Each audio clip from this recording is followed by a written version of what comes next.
assumir o púlpito de uma igreja relevante, de uma igreja séria, de uma igreja apaixonada por Jesus, de uma igreja que tem uma liderança a ser imitada. Pastor Celso é uma grande referência para a minha vida. Quando ele fala que eu ajudo em alguma coisa na vida dele, eu fico todo bobo, né? Fico todo bobo, porque se tem alguém que me ensina muito, é o pastor Celso, pela pujança do seu ministério e ao mesmo tempo pelo seu caráter cristão, pela sua simplicidade, pelo seu temor a Deus. E isso aí não tem preço, né? Quando eu vejo tudo que Deus tem feito nessa igreja, quando eu vejo tudo que Deus já realizou através dos irmãos, e vejo como os irmãos são apaixonados, como os irmãos são servos, a gente se sente cuidado, né? Paparicado o tempo inteiro nesse lugar. A gente fica até meio bobo, fica até falando assim, não vou nem voltar para casa, né? Porque está tão bom assim. Então a gente louva muito a Jesus, louva muito a Jesus. Pastor Celso, meu irmão, é uma referência para a minha vida. Muito obrigado pelo seu carinho, parabéns pela sua igreja. Mas nesses muitos anos que o irmão tem aqui, com uma folha de serviço tão forte prestada por essa igreja, eu quero declarar que eu creio que os próximos anos do seu ministério terão uma unção tamanha que serão muito maiores do que tudo que foi feito nos 40 anos até aqui. Eu creio nisso. Eu creio sinceramente. Eu creio que tudo que será feito nos próximos 5 anos vai ser maior do que o que foi feito em 40. Eu creio. Um grande movimento, um grande avivamento em Barra do Piraí através dessa igreja. E eu peço a Deus que essa palavra que agora eu dou seja uma realidade no seu coração. Porque o apóstolo Paulo diz: Cristo criei, por isso falei. Nós também cremos, por isso falamos. Então, declare isso agora, diga assim: eu creio. Amém. Que Deus abençoe a todos. Obrigado. Queridos, eu quero hoje falar sobre unção. Unção. Muita gente fala: pastor vai vir aqui e vai falar sobre as estratégias. Ontem eu falei sobre muita coisa de estratégia, algumas sementes do crescimento que são fundamentais, alguns princípios que são fundamentais. Mas hoje aqui, junto com esse timaço aqui da nossa banda Igreja Batista Atitude, eu estou assim muito feliz de estar com eles são muito preciosos. Eu queria dizer que eu tenho muito orgulho de vocês, tá? Muito mesmo. Aquele orgulho do jeito mais bonito que puder ser. Eu não sei se tem jeito de ser bonito orgulho, mas tem. É aquele assim de alegria mesmo de ter vocês aqui. Contar com vocês no café da manhã hoje foi bom. Menos o Felipe estava fazendo uma barba, eu não sei que barba que é, mas ele estava fazendo alguma coisa lá, né? Cada fio de índio, um tempero na cara, fica tirando a onda, né? Mas eu louvo a Deus por vocês. Obrigado por vocês estarem comigo aqui. Cadê Vinícius? Tá lá, né? Josué. Ó, na voz do baixo, a gente conversa. Então, que bom ter vocês aqui. Queridos, o que é unção? Não adianta falar de estratégia se a gente não entender o princípio fundamental. Uma igreja para conquistar uma cidade, uma igreja para transformar os corações, uma igreja como a segunda de Barra do Piraí, que tem aqui 12 mil evangélicos na cidade, 90 mil pessoas na cidade, é muita gente sem Jesus. Não adianta a gente falar só de técnica. Ontem eu disse que a organização e a unção caminham juntos. Se você tem um vinho nobre, mas você não tem um recipiente, o recipiente está rachado, todo o vinho vai se escoar, sim ou não? Então, a organização é a estratégia que a gente tem para manter o vinho novo de Deus, para manter a unção de Deus.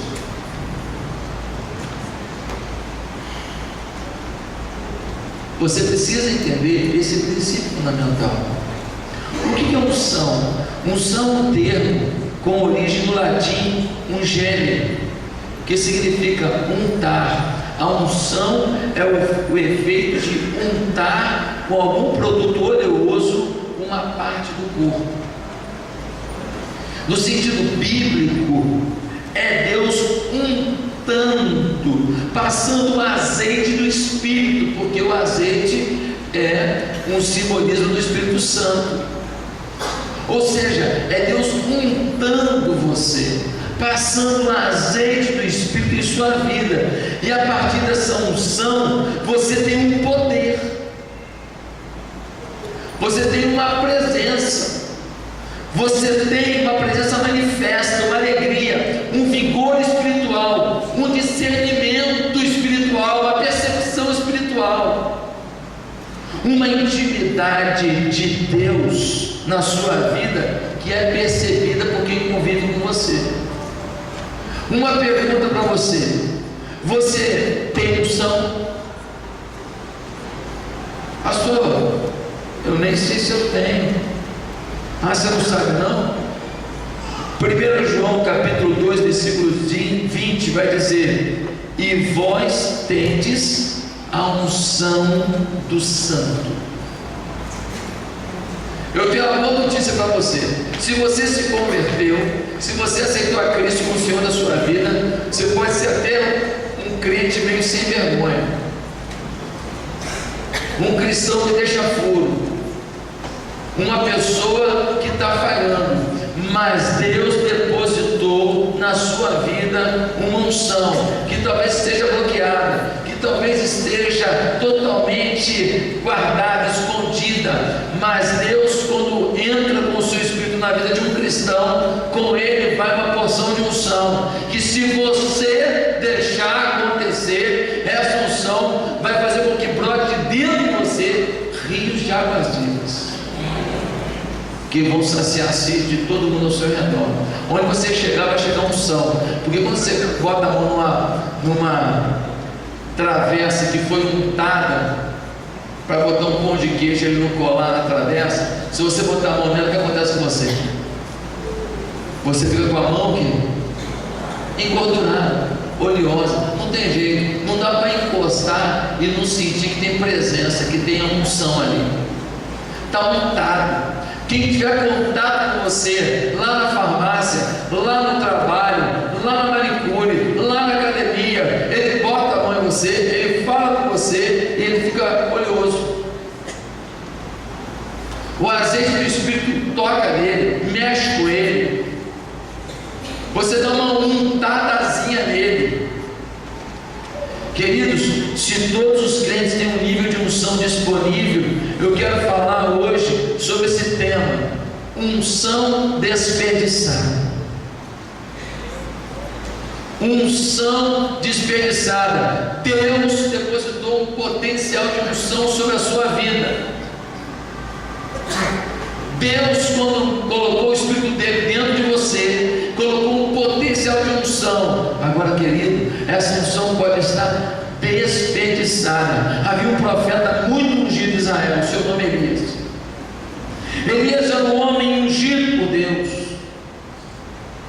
O que um homem ungido por Deus como Elias pode fazer? De acordo com o livro de Reis, Elias fez uma grande defesa do culto de Javé. Elias foi aquele que contrariou o politeísmo, a idolatria, e declarou que o Deus cananita Baal era falso, mas o Deus de Israel era verdadeiro. Hoje, querido, nós vivemos num tempo que não tem um politeísmo assim, Deus isso, Deus aquilo, com imagem, não. Mas os deuses desse mundo são deuses piores do que aqueles, porque são deuses dos desejos humanos, é o Deus do materialismo, é o Deus do sexo, é o Deus da prostituição, é o Deus da ganância. As pessoas vivem em função desses deuses, fazem de tudo para ter essas coisas, e Jesus fica de lado. Ele ressuscitou mortos, Elias. Ele um dia foi enfrentar 450 profetas de Baal, um homem só contra 450 bruxos. Você entrava nessa parada? Aqui, ó, tem 450 bruxos ali, eu estou querendo fazer um desafio contigo. É comigo mesmo, você vai lá? Ele foi, 450 profetas de Baal, eram bruxos. Ele chegou lá, ele desafiou os 450 e ele fez lá uma provocação ficavam pedindo fogo do céu, não deu em nada. Ele, para piorar, jogou água em volta, fez canaleta em volta. Quando ele pediu o fogo do céu, o fogo veio e consumiu o holocausto. E aí ele matou um a um os 450 bruxos. Um homem de Deus vence qualquer bruxaria multiplicada por 450. Amém. Meus amados irmãos, ele orou e o fogo do céu consumiu soldados de 2 grupos de 50 soldados que foram prendê-lo. Aí o fogo vinha e queimava todo mundo. Aí foi no grupo de 50, fogo do céu, queimou todo mundo. O terceiro grupo falou assim: pelo amor de Deus, não manda fogo na gente não, porque Elias era bem incendiário. Tudo ele resolveu no fogo. Então, por favor, o Senhor não faz nada agora não. Queridos, o terceiro grupo de soldados que tentou prendê-lo reconheceu que aquele homem estava ungido. As pessoas que te acusam no teu trabalho, que te perseguem na tua vizinhança, que te perseguem no lugar onde você convive, queridos, se você tiver intimidade com Deus, vida com Deus, em algum momento, você pode ter certeza, eles vão reconhecer que você está montado. Agora, como é que esse Elias foi para o céu?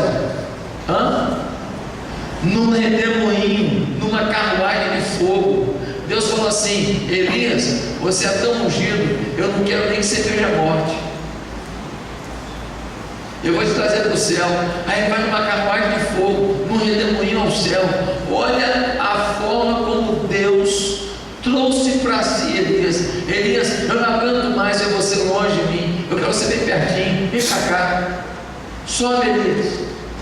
Olha o tamanho da unção desse homem. Ele é um ungidão de Deus. Agora, o que Elias fez com essa unção? Ele fez uma transferência. Ele transferiu a unção para quem? Para Eliseu. Só que o Eliseu pediu não apenas a unção, pediu a porção o quê? Dobrada.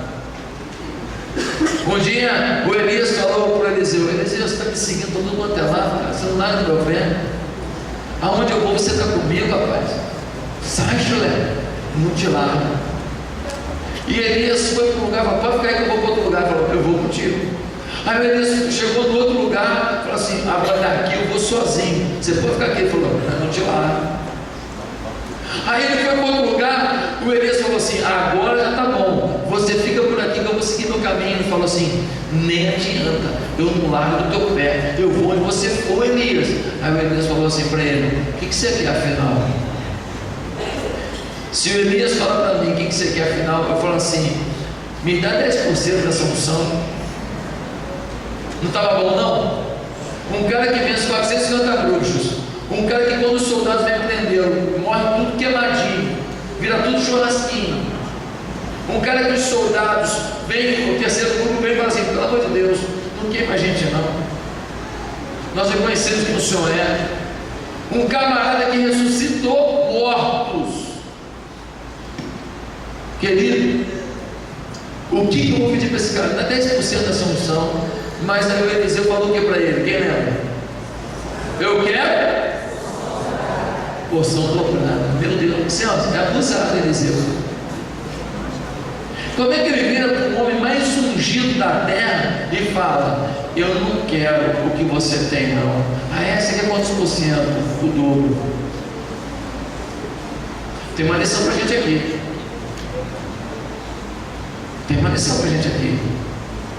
Ao Yanguichu tem uma unção tal. E Deus deu para ele a maior igreja do mundo. Você que tem uma igreja de 40 membros pode pedir porção dobrada. Desde que você queira seguir os passos que ele seguiu e pagar o preço que ele pagou. Não é pecado pedir a Deus algo grande, desde que o seu coração esteja disponível para receber isso e não se perder. Tem um princípio muito forte aqui, meu irmão. Você que é um membro de igreja que não faz diferença nenhuma, tem um princípio muito forte. agora no texto. 1 Reis, capítulo 19. Nós vamos ler aqui 3 versículos, porque eu quero ler com você como foi esse momento da transferência de unção. 1 Reis 19, versículo 19.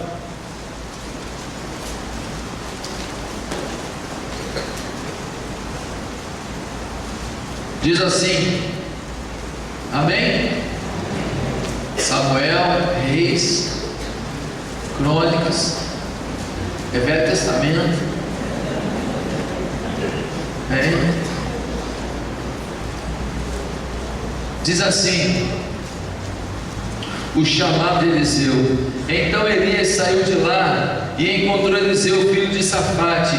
Ele estava arando com 12 parelhas de bois e estava conduzindo a 12ª parelha de bois. O que o Eliseu estava fazendo mesmo, hein? Estava o quê? Trabalhando, arando a terra. Aqui ó, a parelha de bois e passando ali. Qual era a vez que ele estava fazendo agora? A 12ª. Irmão, pega a parelha de boi, dá 12 voltinhas para você ver coisa boa, tranquilo, coisa leve. Elias o alcançou e lançou sua capa sobre ele. Eliseu deixou os bois e correu atrás de Elias. Deixa-me dar um beijo de despedida em meu pai e minha mãe. Disse então, irei contigo. Vai e volte, respondeu Elias.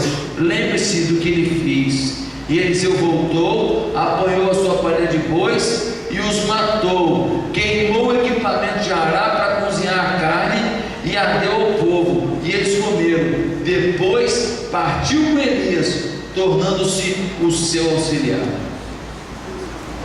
Queridos, a primeira coisa que nós vemos aqui é que Elias lançou a capa sobre Eliseu.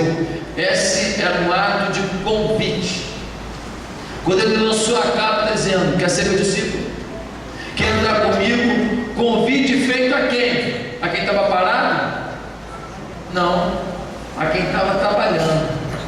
Tem muita gente na igreja que quer ser discípulo de pessoas que estão fazendo um grande trabalho na igreja, quer ser discípulo de pessoas ungidas por Deus.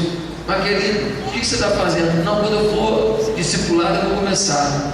Quando eu tiver o cargo eu vou fazer. Querido, quem quer trabalhar não espera.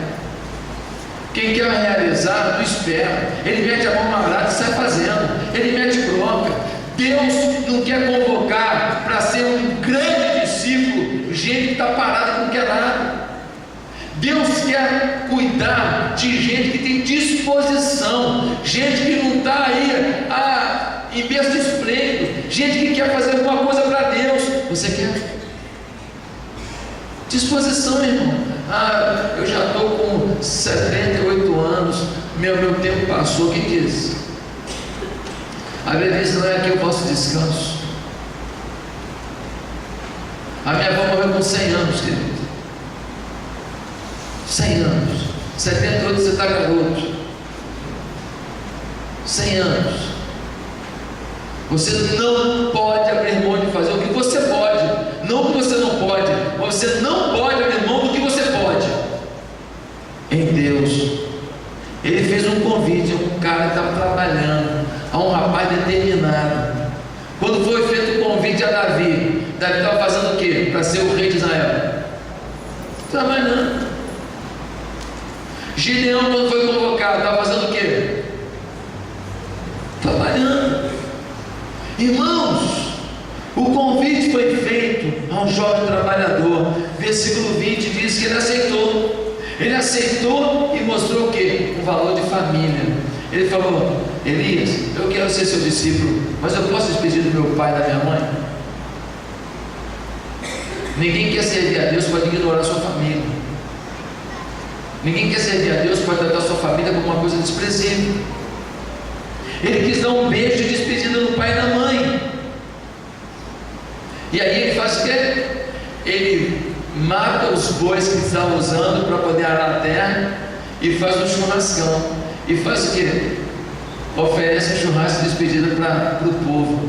Ele já começa a servir as pessoas. Ele quer agora fazer uma festa, uma despedida, e ele doa essa carne ao povo. Mas ele matou os bois, e a lenha que ele usou para fazer o churrasco foi a lenha dos equipamentos dele. O que ele está dizendo aqui? Ele está dizendo o seguinte: eu olhei para o meu ministério, e quem bota a mão no ministério não pode olhar para trás. Quem bota a mão no ministério não pode achar que não vai ter dificuldade, vai ter. Não pode achar que não vai ter luta, vai ter. Mas aqui, ó, queimei meus equipamentos. Agricultor, nunca mais. Arar a terra, nunca mais. Eu agora fui chamado, eu fui convocado para o ministério. Infelizmente, muita gente na igreja, ele começa uma coisa no ministério, ele começa um trabalho, mas depois, quando tem dificuldade, ele olha para os equipamentos. Ele não queimou os equipamentos, então ele volta. Não dá, vou voltar para minhas coisas, vou voltar para o meu lazer, vou voltar para o meu trabalho, vou voltar para minhas coisas. Querido, você não pode entrar no ministério em qualquer área da igreja e você ficar, não, acho que eu vou voltar ao jeito que eu vivia. Não, botou a mão no arado, não pode olhar para trás, diz a Bíblia. Ele queimou tudo, pegou o boi, fez churrasco, alimentou todo mundo para seguir o seu discipulador. Um líder de célula não pode recuar nunca mais. Um pastor não pode recuar nunca mais. Um pastor liderou uma igreja, daqui a pouco ele está vendendo carro, vendendo computador, vendendo isso, vendendo aquilo, está rico, mas infeliz. Se Deus colocou um chamado na sua vida, você era garoto, você estava numa reunião lá, aí fizeram um apelo, te chamaram para o ministério pastoral, e você sentiu aquele chamado de Deus, mas aí você começou a trabalhar como engenheiro, como arquiteto, montou uma empresa disso, daquilo, está ganhando dinheiro, comprou barra do Pereira todinha, porque deixa eu te falar, você está rico, mas você está infeliz, eu tenho certeza. Você nunca vai ter paz. Porque o chamado é a coisa mais forte do mundo, e quem recua ao chamado não se sente satisfeito em mais nada na vida.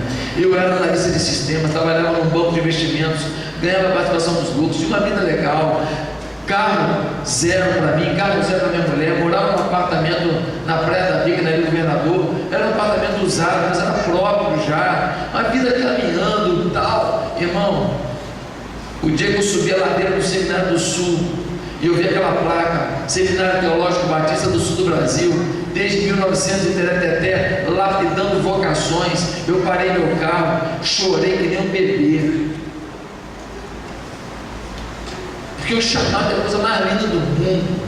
É por isso que nós acreditamos numa igreja em que a gente desenvolve o chamado das pessoas, em que todo mundo se torna pastor. Vai pastorear uma célula, vai pastorear 10 células, 20 células, eu não sei, mas todo mundo pode cuidar de uma célula, todo mundo pode. Todo mundo pode cuidar de um pastor, mas eu acho que não leva jeito. Você não leva jeito para quê? Para orar pelas pessoas? Você não leva jeito para ler um roteiro? Você não leva jeito para falar assim, fazer uma pergunta, deixar a pessoa responder, e no final, se a pessoa te perguntar uma coisa que você não sabe, dizer assim, isso eu não sei, vou procurar saber e te falo. Não há limite. A Bíblia diz que é sublime o ministério. Será que só alguns vão poder usufruir disso? E outros não? Parabéns, pastor Celso, o senhor recebeu esse chamado, parabéns, hein? Que pena que eu não recebi, não. Deus tem os pastores de tempo integral que vão fazer uma formação teológica para conduzir o rebanho, mas Deus tem o ministério pastoral para todo crente, porque Ele disse a todo crente: ide e fazer discípulos, e Ele tem unção suficiente para todo crente cumprir o seu chamado. Querido, sobre unção, nós já podemos falar duas coisas aqui. Primeira coisa que a gente pode falar, pode passar aí a transparência, é que unção tem elo com missão. Deus não vai colocar unção em ninguém para não exercer uma missão. Tem uma mulher de oração, entrega revelamento para todo mundo, e profetada, e não sei, mulher de Deus, vem cá, ela serve alguém, ela cuida de alguém, ela pastoreia alguém, ela trabalha com alguém, ela ajuda alguém. Não, só fica lá entregando as revelações. Eu não acredito nisso. Vai contar para outra essa história. Ah, você está julgando. Não estou julgando não, meu irmão. São mais de 20 anos de ministério, eu sei o que eu estou falando. Todo mundo tem uma paixão incrível por Jesus no coração, sério, porque Jesus lavou o pé. Jesus lavou pés. Jesus preparou o fogareiro para o churrasquinho depois da ressurreição, sim ou não? Quando eles chegaram na praia, já tinha o fogareiro aceso. Jesus coordenou ali para fazer churrasco. Jesus era servo, querido. Jesus era aquela pessoa que era o primeiro a dizer assim: deixa eu te servir, deixa eu te ajudar. Jesus não é uma pessoa com uma necessidade, ele queria resolver. Está com fome, ele multiplicava pão. Está doente, ele curava. Está endemoniado, ele libertava. Quer um conselho? Eu te oriento. Não foi assim com o jovem rico? Ele não parou para falar com uma almofadinha. Não parou para falar com o menininho rico, o playboyzinho de Barra do Piraí, comprou um carrão bonitão, tirava uma onda, menino bom, de família boa, cheio de dinheiro, novinho. Falou: Jesus, como é que eu faço para ir na vida eterna? Jesus orientou ele. Jesus parou para conversar com aquele moço. Ele não parou para falar com o baixinho, ladrão, corrupto, funcionário corrupto. Eu sei que aqui em Barra do Piraí não tem ninguém assim, mas lá em Jerusalém, lá em Jericó, lá na Palestina tinha. E tinha um cara chamado Zaqueu. Ele foi na casa do cara dar atenção ao funcionário corrupto, sim ou não? Então visita o corrupto que você conhece, fala: para com isso, rapaz. Para com isso, safado. Há pessoas que se apresentam como cheios de unção. Não, muita unção, Deus fala comigo, e papapá, eu tenho um sonho, todo sonho dele. Ele come feijoada, depois ele come uma rabada, depois ele come lá uma muqueca baiana, tudo em cima. Depois de sobremesa, 14 tipos de doce caseiro. Aí ele sonha: ah, Deus falou comigo. Meu irmão, a rabada falou contigo. Meus irmãos, eu não estou dizendo que eu não acredito que Deus possa falar em sonho, não. Ontem eu contei uma experiência com o pastor ali. Eu já tive experiência de sonho. Agora, todo sonho que eu tenho, aí Deus falando: ô irmão, tem que confirmar com Deus essas coisas aí. Para de palhaçada, você sonha todo dia. Você sonha todo dia, sabe disso? É que você é tão ruim de cabeça, não lembra do sonho. É sério, a gente não lembra. A gente quase não lembra de sonho. Mas todo mundo sonha todo dia, sabe disso? Todo mundo sonha todo dia. Só que a gente não lembra de tudo. Não lembra, porque nós somos meio devagar de cabeça para lembrar de tudo. Agora, aquela mulher é muito especial. Olha, uma profetiza, mas não abraça ninguém, não dá carinho a ninguém, nariz empinado, metida. Vai caçar um rabo, rapaz. Vai mentir para outra, rapaz. Eu conheço o mestre Jesus que pegava a criança no colo, que dava atenção para leproso, que ia lá no tanque de Betesda, sentia o fedor daquele povo que ficava ali esperando nós tocar na água, ficava ali sem tomar banho, querendo tomar o banho da vida deles. Imagina o cheiro daquele lugar, aquele povo todo doente ali em volta. Eu conheço um Jesus preocupado com pessoas. Uma pessoa ungida por Deus, ele é preocupado com pessoas, ele é apaixonado por pessoas. Unção tem elo com missão. Se você não quer missão, você nunca vai ter unção. Deus lhe enche com o teu espírito. Para quê? Deus transborda em mim o teu espírito. Para quê? Para chegar em quem? Pastor, estou botando as músicas do Rio Som lá, e olha, boto meu joelho no chão, é um mover de Deus. Tá bom, quando você levanta lá, o que acontece? Eu só vou saber se foi Deus mesmo, que não foi uma emoção de momentos, e quando você levanta dali, alguém é transformado pela sua vida, alguém é tocado pela sua